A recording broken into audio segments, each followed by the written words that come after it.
Yan mga ka-Oragon, napaka-fresh na itong ating ulam naman ngayon. Mga gulay-gulay, mga dahon-dahon. Ayun, no? Nagustuhan ko kasi fresh. At ito ang kamatis niya, no? Ito natin. Yan mga ka-Oragon, ito na yung ating sabaw para dito sa ating mga fresh gulay na pinakita ko sa inyo kanina. Ayun, ilagay na natin. Unahin natin tong okra. At itong mga dahon-dahon sa luyot. Yan.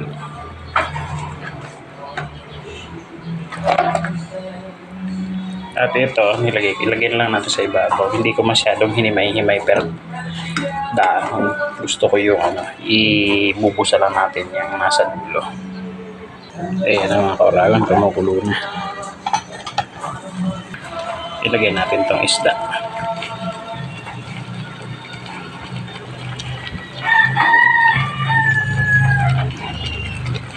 Tatlo lang, pampalasa lang. Gusto ko rin kumain ng 20 mismo. Tapan ulit natin para ma-absorb yung lasa. At ayan na mga ka-Oragon, kulong-kulo na. So for final tasting, adjust natin yung alat. Okay, tapos na tayo. So that's all. Thank you and paalam.